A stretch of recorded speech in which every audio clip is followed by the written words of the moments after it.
Coming up, Carter Page, what happened to him could happen to you.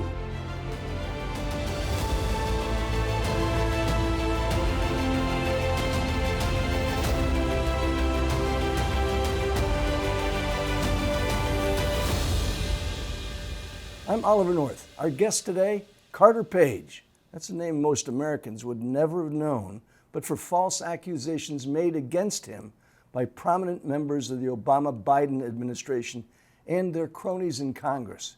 His life was turned upside down because the Obama-Biden crowd abused the Foreign Intelligence Surveillance Act, known as FISA, in an effort to perpetrate a Russian collusion hoax during the 2016 presidential election.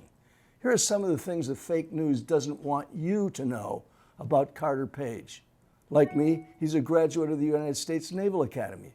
But unlike me, Carter was a Trident Scholar at the top 10% of Naval Academy graduates. In 1993, he was commissioned in the U.S. Navy. And among his many active duty assignments, he was an intelligence officer. Carter also holds an MBA from New York University, a master's degree in national security studies from Georgetown University, and a doctorate from the University of London School of Oriental and African Studies. He's also founder and managing partner of Global Energy Capital in New York and Global Natural Gas Ventures in Oklahoma City, specializing in energy ventures and overseas energy policy. Today, Carter's engaged in protecting all American citizens from the federal government intruding on your constitutionally protected privacy. Carter, thank you for joining us today. Colonel North, it's really a tremendous privilege to speak with you today. I have to start by saying 33 summers ago, after my sophomore year in high school, I remember watching your hearings on Capitol Hill. And though I already had a very strong interest in applying to the U.S. Naval Academy, you were really a model of integrity, and you helped make Annapolis my top choice. And I think, during those hearings, you said it best. I was authorized to do everything that I did. And I think, knowing that you're on the side of truth and on the side of doing the right thing, it's been a long inspiration for me. And I thank you for your service, and thank you for having me today. And actually, I do have to mention as well, one of the first people who covered my story was a incredible lady named Pam Brown. And she did the first initial deep dive into my story while she and Catherine Herridge were at Fox. And having worked with you for many years, she mentioned often the similarities between, way back in March 2017, the things you went through and the things I went through. And, obviously when you're in the searing hot spotlight of all the lies in the media, it's a big challenge, but you've always been an inspiration, and it's great to be with you and virtually in person today. Well, I'm pleased to call you a shipmate, and I'm pleased to know that you've survived what's been going on with the so-called mainstream media and politically here in this city. What do you want Americans to know as we head into a literally life-changing election about your story as we head into this election season? Colonel North, the bottom line is that most of what was in the media, as we were just alluding to, was false. And I was falsely accused of some of the worst crimes imaginable, at least from my perspective. They called me a traitor. And unfortunately, and as we have come to learn, these people were the real traitors. Yeah. And, I think as you're alluding to, what was done to me should never be allowed. And unfortunately, we're all at risk right now.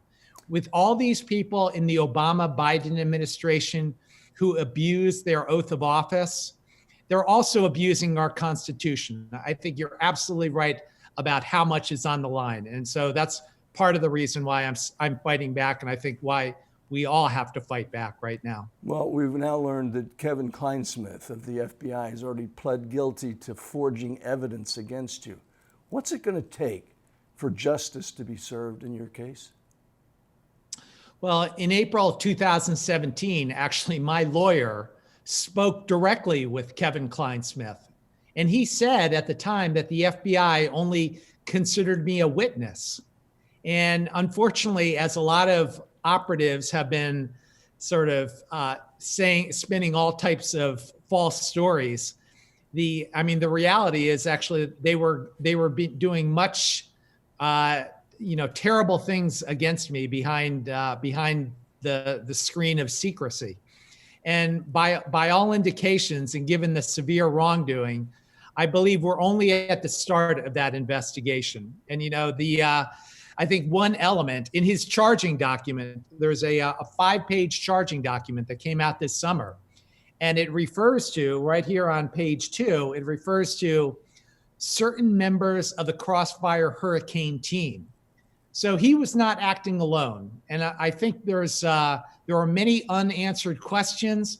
And I think when we know the answers to those questions, there's going to be a lot more, many more people that have to be held accountable. But we shall see. The New York Post, oldest newspaper in America, has revealed in emails from and to Hunter Biden, which seem to indicate he was being bribed by Ukrainian, Russian, and Chinese officials to gain access to then Vice President Joe Biden.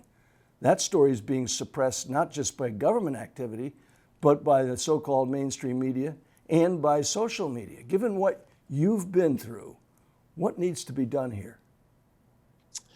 Well, unfortunately, the media was a key accomplice in this entire plot to basically overthrow our government. In each of those 4 fraudulent FISA warrants, which were first started during the Obama-Biden administration, they each cited a fake news story, a very defamatory story by Yahoo News, which is now a subsidiary of one of the largest media companies in America, Verizon.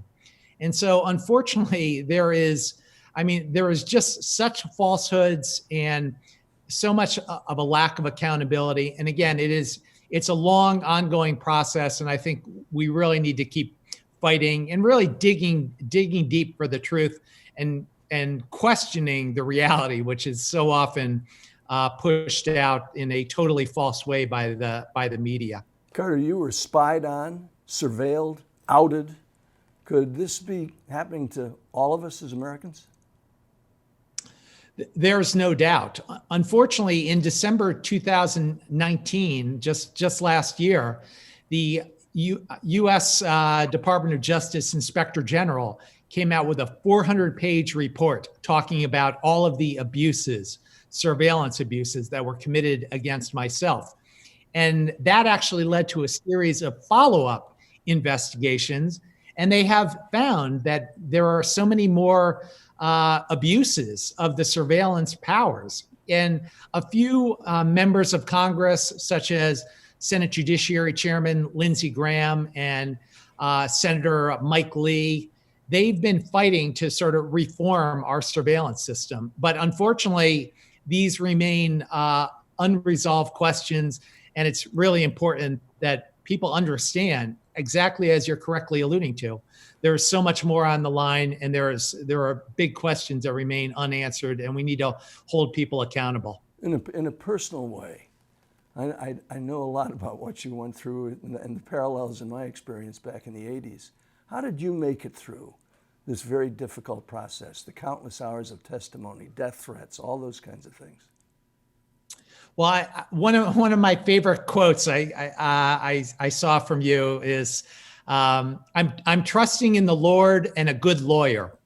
And unfortunately, I watched so many people go bankrupt in terms of lawyers. The worst, well, almost bankrupt. If you look at what happened to General Flynn, by hiring some of the big lawyers in Washington, it ends up draining so much, and particularly in this intensive ongoing battle. So my strategy, in addition to trusting the Lord as you did, my strategy is to learn the law. And unfortunately, I, like yourself, always had a passion for foreign policy and national security. And that was my focus in terms of my studies. I then, in about 4 years ago, shifted my focus to studying the law.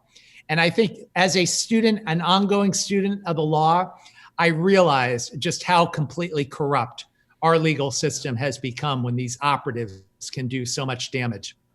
Carter, you got a new book out. I've got a copy of it right here, Abuse and Power. Give us a sense for what this book means to the American people and how they can purchase it. Well, I think as you've had a taste of, Colonel North, clearly my book shows, I think when you go through it, it just shows how corrupt people in power were, how corrupt they were during the Obama-Biden administration. And unfortunately, they just did not care about the truth and did not care about justice. They just wanted to damage innocent people as a way of simply expanding their own power. And unfortunately, just like we were talking about, and as I dig into in great detail in my book, the mainstream media and the Democratic Party were the primary accomplices in this whole scam. And they achieved their objectives by just lying time and time again. And I think it was all part of the quest to defeat Donald Trump. And I think that's their main objective now, as we see all the time. And I think, as you're alluding to, there's a lot more to it, but I think people can find the book and get some of the basics at my website, carterpagebook.com.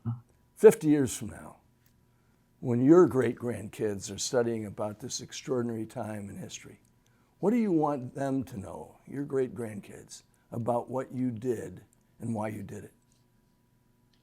Colonel North, my biggest concern right now, it's a great question, but my fear and my serious concern is if things don't go the right way in just less than a couple weeks now, we might not have a country in 50 years. In fact, we might not have one in 50 days if this intensive corruption, which caused so much damage for myself and so many other innocent Americans by the Democrat Party, if it isn't stopped, all of our freedoms, all of our rights, the foundation of our country is at risk.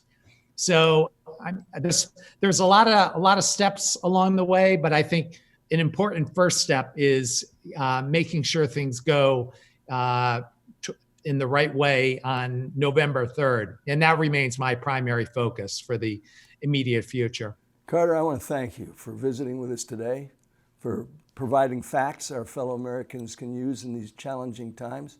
You and I and every single person serving at the top levels of our government as military officers, every soldier, sailor, airman, guardsman, Marine, every law officer, every judge, every mayor, every governor, and of course the president, all took an oath to the same Constitution. We raised our right hands and pledged to protect and defend the Constitution of the United States, not a political party, not a political statement.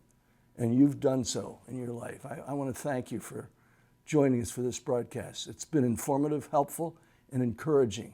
And I want to encourage everybody else to take time now to subscribe and let me know how these unprecedented events have affected you and yours. By doing so, you too can become part of this historical record of how America persevered and once again prospered. Until next time, remember, Semper Fidelis is more than a slogan for U.S. Marines. Always faithful is a way of life.